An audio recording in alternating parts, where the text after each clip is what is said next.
Hello everyone. In the previous video, we have considered this problem of the bending of beam under lateral loading only using the principle of stationary potential energy. In this video, we are going to address the exact same problem, but this time using the principle of virtual work. So, referring back to our energy methods chapter, we have already seen that for deformable bodies, we proceeded like this fashion, that we considered the expression of the principle of virtual work, which is delta W equal to 0, to be subdivided or decomposed in this fashion. And this external work, we saw that it could be written in terms of this volume integral involving the body force in this fashion, where of course you note that these i's are the index notation i's, indices, and this surface integration term involving the traction vectors ti multiplied by this first variation of this displacement vector. Okay, and we also noted that back in our energy methods chapter applied to deformable bodies, that this thing it ultimately became equal to the volume integral of sigma ij delta epsilon ij. Okay, so you please refer back to the energy methods chapter for this derivation. Now, what we are going to do is we are going to neglect this body forces. Okay, we neglect this body forces so that effectively we are just dealing with this equation, Ti delta ui ds surface integration, that is equal to the volume integral of sigma ij delta epsilon ij dv. So we want to apply this equation to our problem of this bending of beam under lateral loading only. Now, if we want to proceed any further, we have to make some simplifying assumptions, and those will be first of all associated with how the geometry is shaping up. So let me go to the next slide and discuss that geometry. So first of all, we have this beam. So let me just draw it in a slightly different orientation like this.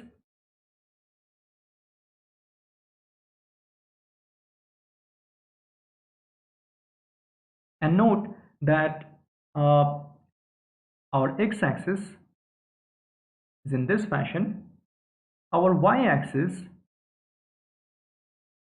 will be in this fashion, and the z-axis is pointed downward. Okay, so unlike what we have discussed, especially in connection with our problems while dealing with the Cauchy-Lewis theorem on deflections in the previous chapter, where we said that the y direction was pointed downward for these beam problems, here the z direction instead will be pointed downward for these beam problems, and this y direction will be in this direction. All right, now the kind of simplifying assumptions that we'll be dealing with here, they fall under this statement, or under this name of kinematical hypothesis.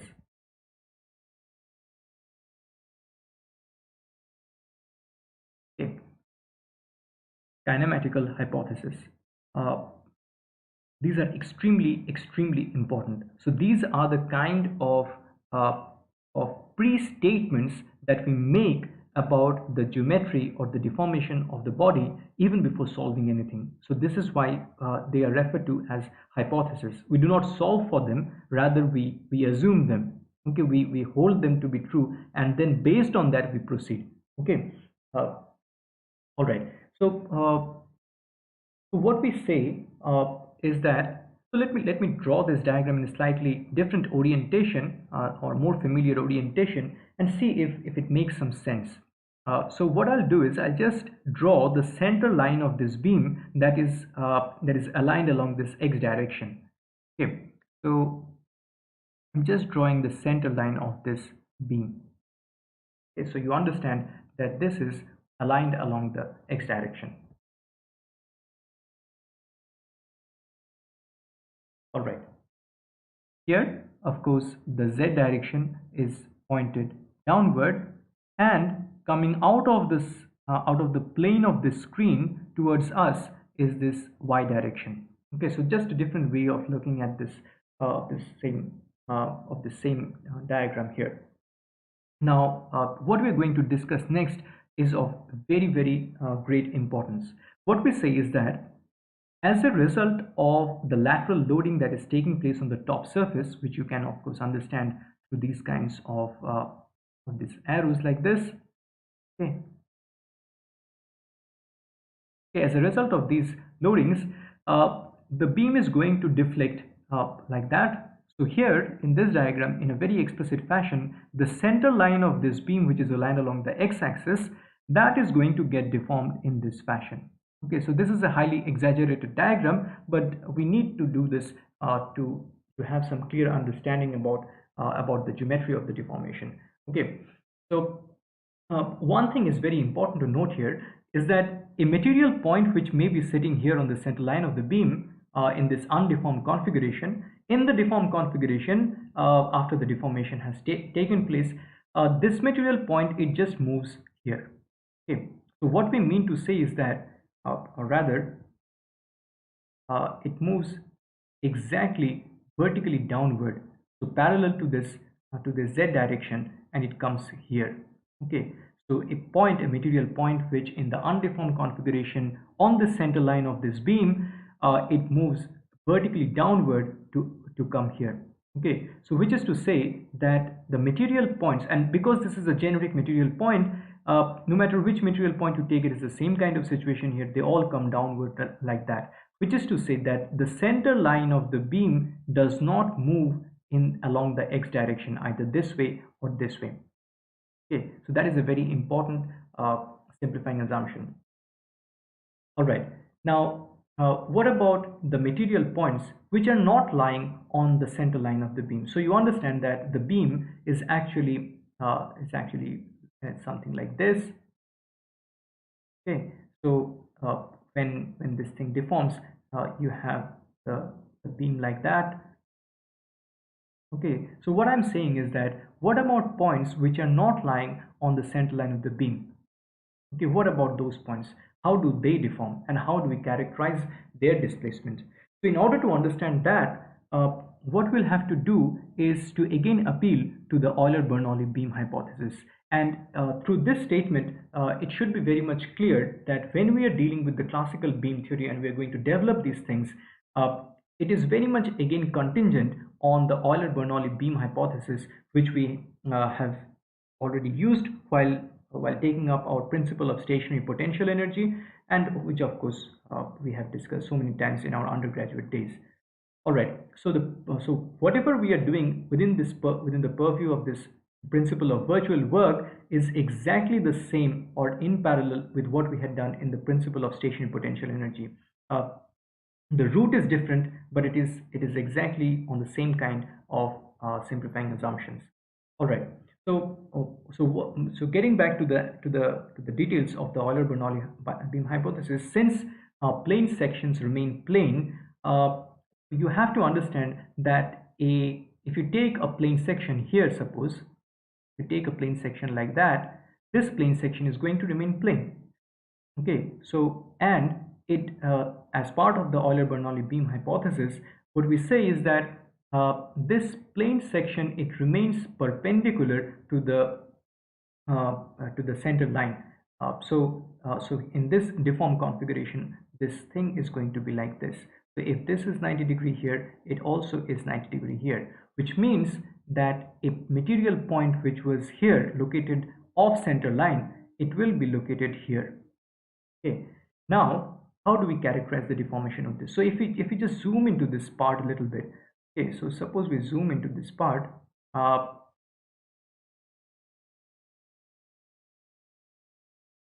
Okay, so let me make that really large. Okay, so this is our off center line material point, and we want to find out the deformation or the displacement associated with this. Okay, what is the displacement along the x direction, along the v direct, or along the x direction, along the y direction, and the z direction? Okay, so we write that one by one. So u, v, w. Okay, so first of all, let us take the most challenging one, the u. You want so what we'll do is we'll deal with the slope now to find out this this displacement. And you note why they should make sense here is that if you draw a tangent here, okay, and you consider the slope, okay, so this is our dw dx, okay, and if you draw the vertical here, this thing, this this distance, that represents the u. Now this u, that can be given by this kind of a theta, okay, and you note that because this entire angle is 90 degrees here, okay, so to understand that this thing here is 90 degrees. If this is theta, this is 90 degree minus theta, and again this angle is also 90 degrees. So uh, we can understand that there is a connection between this thing and this dw dx. Okay, so let me write this down. So because these angles are going to be small, so tan theta is almost equal to theta, and this thing, this theta, is going to be equal to dw dx. Okay, or rather it should be the other way around. That will make more sense. So theta is approximately equal to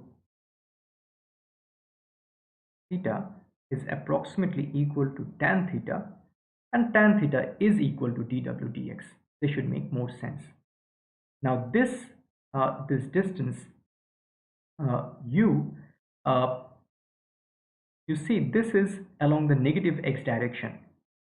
Okay, this is along the negative x direction, and this this distance, you can understand that that is nothing but the z coordinate of the material point under consideration. So if this is z, okay, if this is z, can we not write the u, the magnitude u, as z times theta? The only problem here is that this displacement, because of the particular way that we have oriented our geometry, this is taking place, this displacement is taking place in the negative x direction. So we have to put this minus sign here, and then we are all set.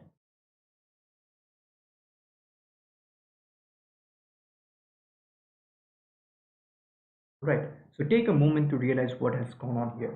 So we have basically written this like we have basically used the theta here to be approximately equal to this dw dx. So and this distance here, that is z. Okay, the z coordinate of the material point, the generic material point under consideration here. Okay, so this is the z from the undeformed, or the from the undeformed center line. Okay, or directly from the center line. Okay, now what about the v? So what we say as part of our kinematical hypothesis is that there is no displacement of the material points in the out of plane direction, or out of the screen direction. Okay, so this is going to be equal to 0. So the material points do not move out of the plane of this screen. Okay, or rather we should say that they do not move uh, in a direction which is perpendicular to the xz plane. Okay, next, what about w? So what we say here is that w is a pure function of x. That is our kinematical hypothesis. Okay, it is not a function of y, it is not a function of z. W is a pure function of x.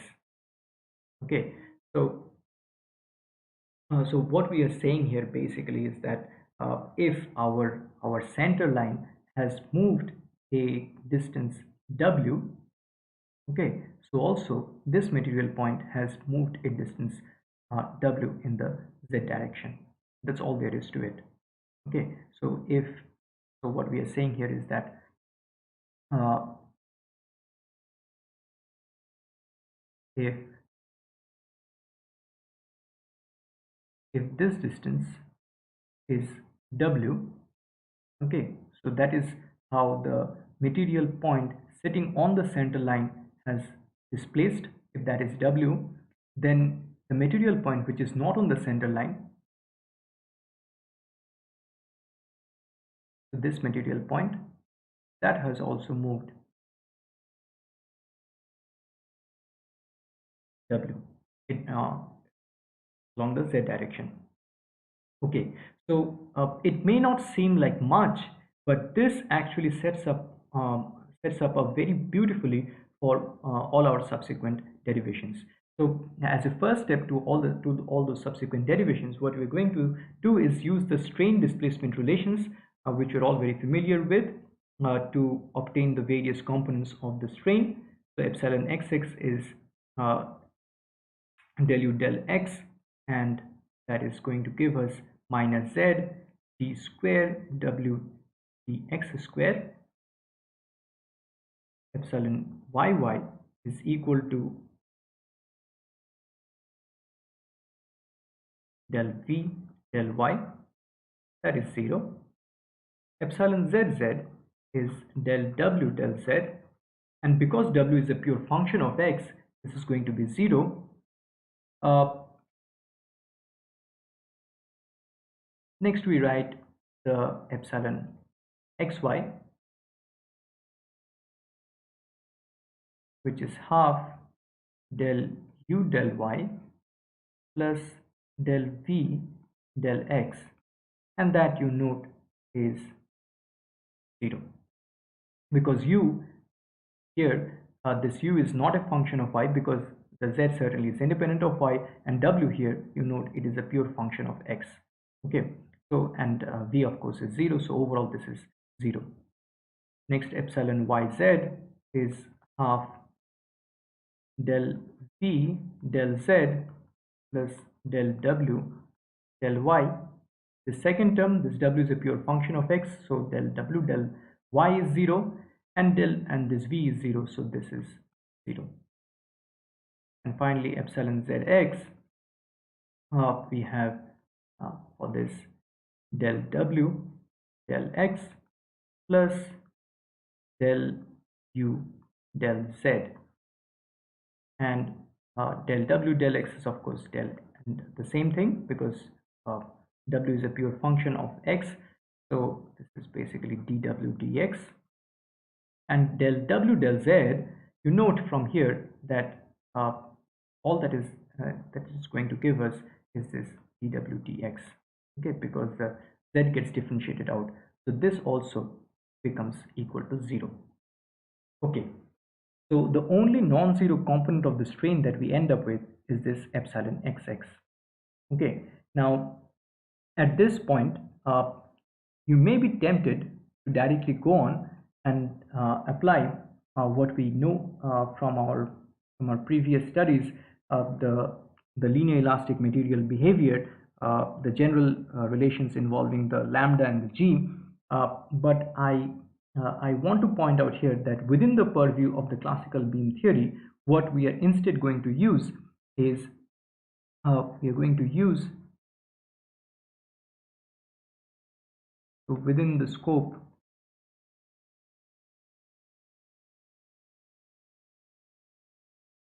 of the classical beam theory,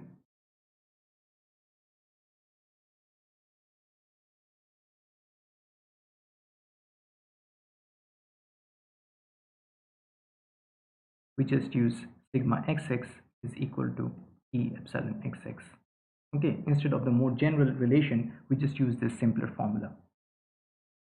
Okay, now where does this leave us? And please note that whatever we are doing here, this is very much consistent with what we did in the background of our development of the principle of stationary potential energy, or the background use of the application of the principle of stationary potential energy. So back when we used things like m square by ei, inherent within those formula is the use of these kinds of formula, sigma xx is equal to E epsilon xx, instead of the more general thing. Okay, now what we are going to do is we are going to make this substitution back in what we have. So we substitute this.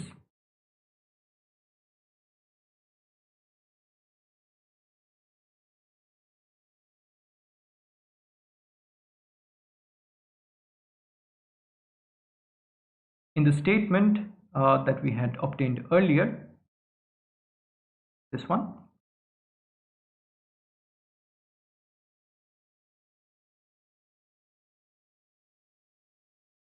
and see what happens.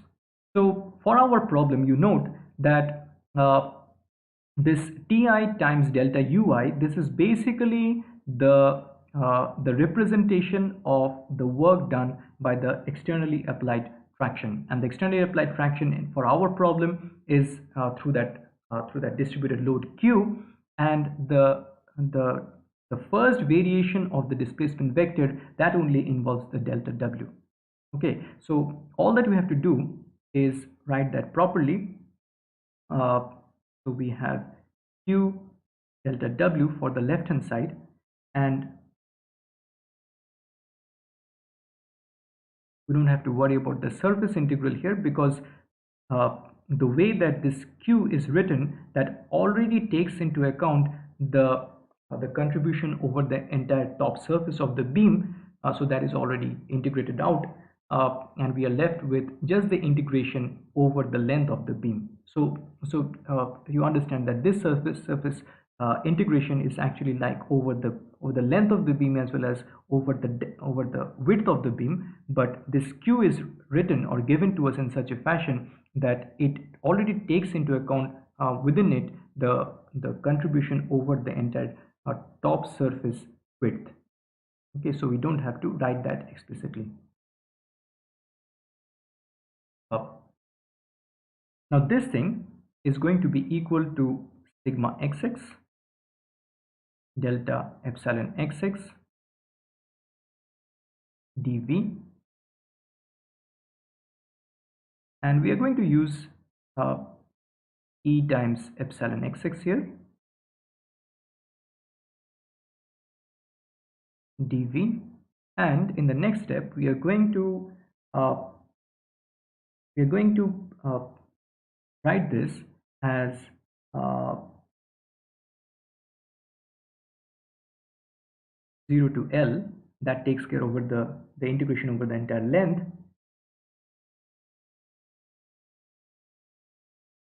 minus h by 2 to h by 2. This integration, it takes care over the for the height of the beam,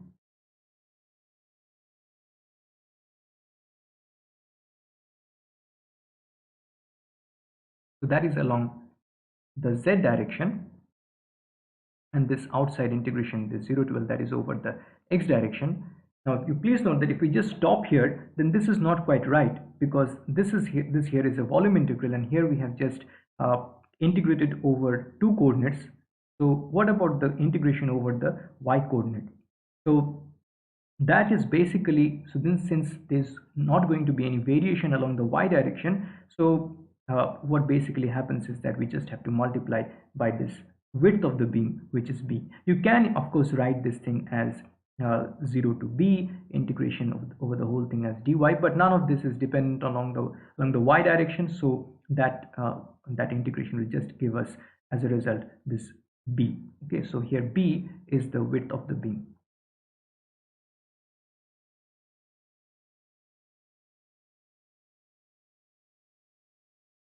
So along the y direction.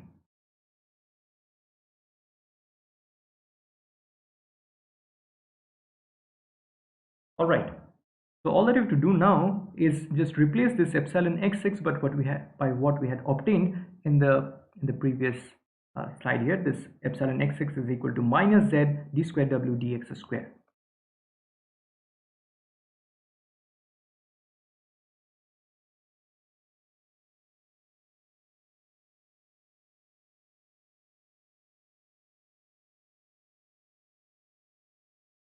Minus z d square w dx square,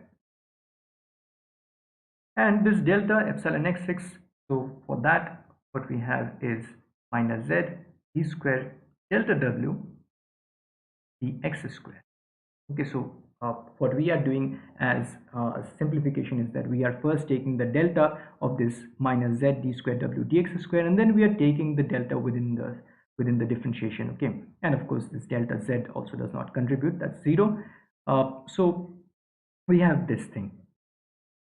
All right. So if we go to the next page, what we are going to do is this minus z and this minus z, that becomes z squared. So let me just try to copy this thing.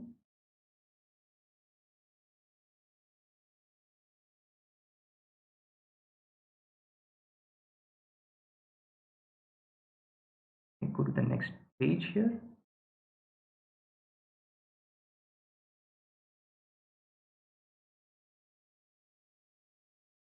The left hand side remains as it is. The right hand side is this entire term here. I don't need the uh, equal to sign here.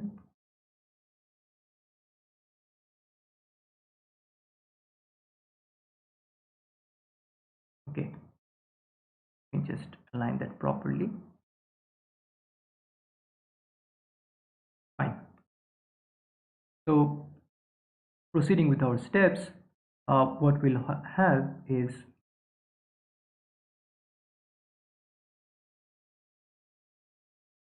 b z square, e is here,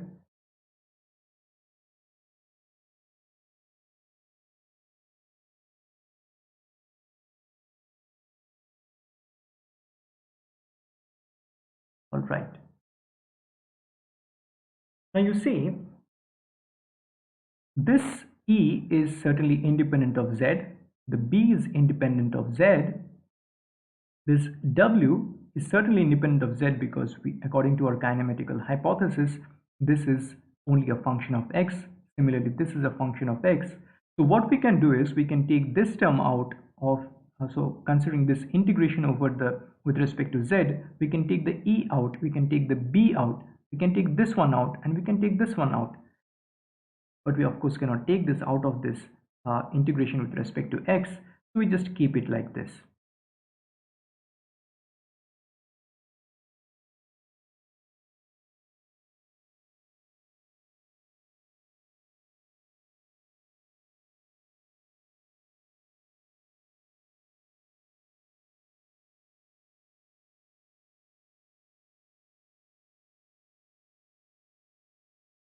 You see, this is a nice bit of simplification, and if you note carefully, what this is going to give me effectively, so you consider this e times b times this term, that is just going to give me ei, because this is z cubed by 3, and if you just carry out the integration, you will see that b times this result is nothing but the second moment of area. Okay, so I'm using this thing that E is equal to B times.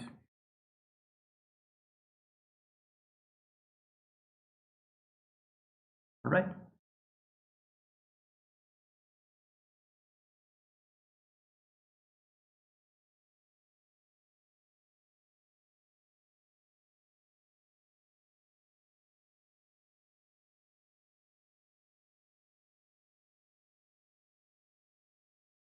So you see what we have managed to obtain. We have arrived at a step where we have this term as an integration over the length of the beam, and then if we take the left hand side to this side, transpose it,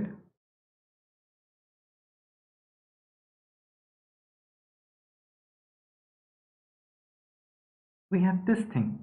Now you please compare this with what we had obtained in the intermediate step, in one of the intermediate steps, while carrying out our previous derivation in the previous video on the principle of stationary potential energy. So compare this.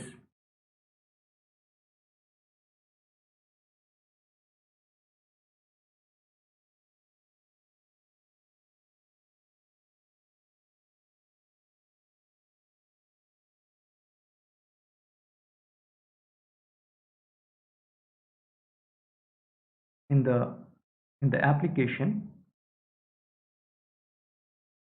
of principle of stationary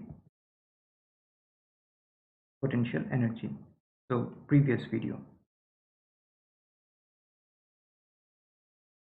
So I'll just refer back to that slide.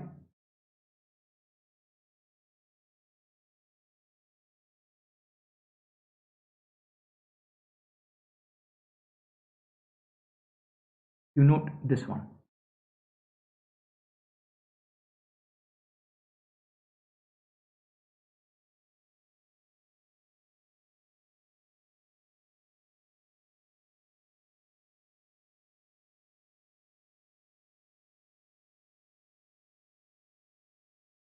Okay, you note this step.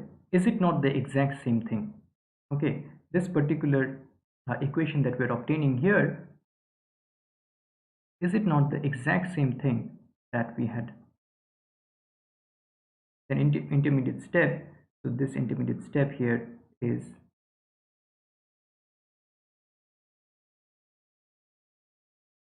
the star marked equation. So this equation is exactly the same as before. So in terms of the subsequent mathematical development, there is absolutely going to be no difference between what we have here, what we wish to do here, and what we have already done in that previous video. So instead of investing any more time, let me just refer you back to that exact same derivation. The governing equation that will arise as a result of those steps, the boundary conditions that will arise as a result of those steps are going to be exactly the same. So I will not invest any more time on that derivation, and leave you with the thought that yes, because we are proceeding in exactly the same parallel fashion in the principle while applying the principle of stationary potential energy and the principle virtual work, these are equivalent and parallel things. We are going to end up with the same kind of governing equations and boundary conditions. Of course, it is extremely important that to note that the principle of virtual work is much more general than the principle of the stationary potential energy, because when we're doing this, the principle of virtual work, we started out with a very general thing without specializing to any kind of material behavior or geometrical simplifications. But once we invoke the kinematical hypothesis, once we so basically invoke or appeal to the Euler-Bernoulli beam hypothesis as well as the linear elastic material behavior, it is then that we make we proceed parallelly to the principle of stationary potential energy. So there is so it is as a choice of making this kind of a parallel uh, progress along the line of the principle of stationary potential energy that we arrive at the same kind of governing equations and boundary conditions, which is to say that we could have proceeded in a different fashion. So suppose we go back here, we do not use this kinematical hypothesis, rather we use something else. That does not mean that we are not using the principle of virtual work, because if you go back to the previous slide, okay, up to this stage, this is very general. Okay, so once we come to the point where we do have to use this kinematical hypothesis and we wish to use something more advanced than this, suppose we wish to use something which is usually referred to as the Timoshenko beam theory, then we have to make modifications in this kinematical hypothesis. But once we do that, the expressions for the strains are going to be somewhat different, and then we can substitute those expressions in our subsequent steps. So when we make the substitutions, we can make different sorts of substitutions and proceed, and we'll of course end up with different sorts of course in that case we are not going to end up with this, it's going to be somewhat different, and then finally, as a result of all that development, we are going to end up with different sorts of boundary governing equations and boundary conditions compared to the principle of stationary potential energy. Okay, so usually what the understanding is that uh, it is much more general and more fundamental to proceed from the principle of virtual work, but of course for these kinds of very simple situations and where we know that we do wish to use the the simplest of kinematical hypothesis and the principle of uh, and the linear elastic material behavior, then of course they are going to be parallels. Okay, of course the principle of stationary potential energy, that itself can be generalized, but we are not going to go into those sorts of discussions, and I'll leave you with this thought of the nice parallelism between the principle of virtual work and the principle of stationary potential energy. All right, on that note, I'll end this video. Thank you very much.